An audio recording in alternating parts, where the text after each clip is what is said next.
Le café est-il ton meilleur ami ou ton piège du matin?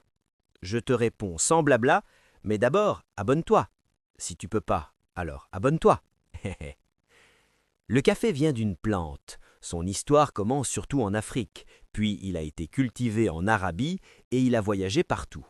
Aujourd'hui, il y a plusieurs familles de café. Le plus connu s'appelle Arabica.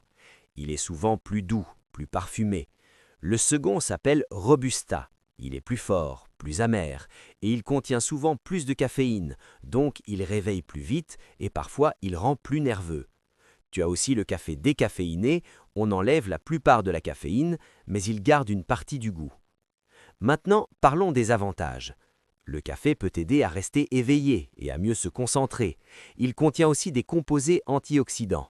Donc pour beaucoup de gens, boire du café en quantité raisonnable peut s'intégrer à une bonne routine, surtout si tu évites le sucre et les crèmes très riches. Mais il y a un vrai piège, le café ne remplace pas le sommeil. Si tu bois pour compenser une mauvaise nuit, tu repousses juste le problème, et le lendemain, tu augmentes encore la dose. Quand est-ce que le café devient un souci? C'est quand tu dépasses ta tolérance.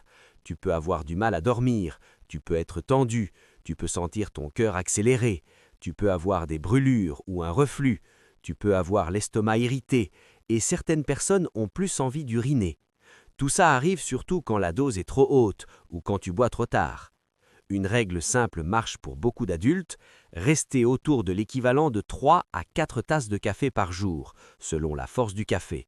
Et si tu es enceinte ou si tu allaites, la limite est plus basse, et le mieux est de demander l'avis d'un professionnel de santé.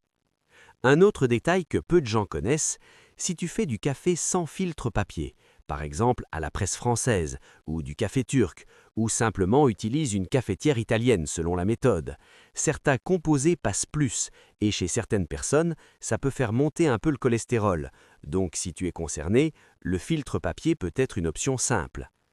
Maintenant, le point qui change tout. Comment garder ton café bon et éviter qu'il se gâte vite?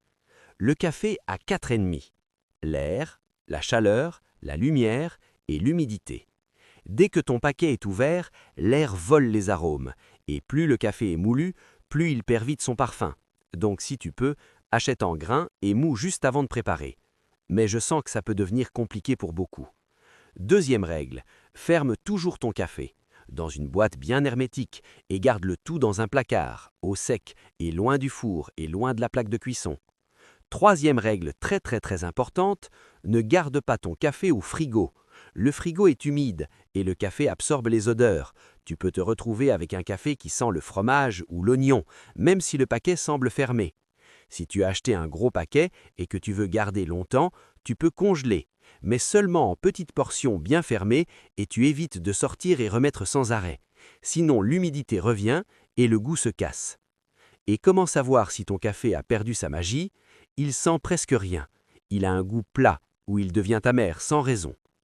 Résumé simple, le café Arabica souvent plus doux, alors que Robusta est souvent plus fort et plus caféiné. Le café aide, mais il faut respecter ta dose, et pour garder le goût, tu le protèges de l'air, de la chaleur, de la lumière et de l'humidité. Abonne-toi si tu veux, mais si tu veux pas, ça fait rien. Abonne-toi quand même. Je prépare une vidéo sur le sel et les erreurs qui ruinent un plat sans que tu t'en rendes compte.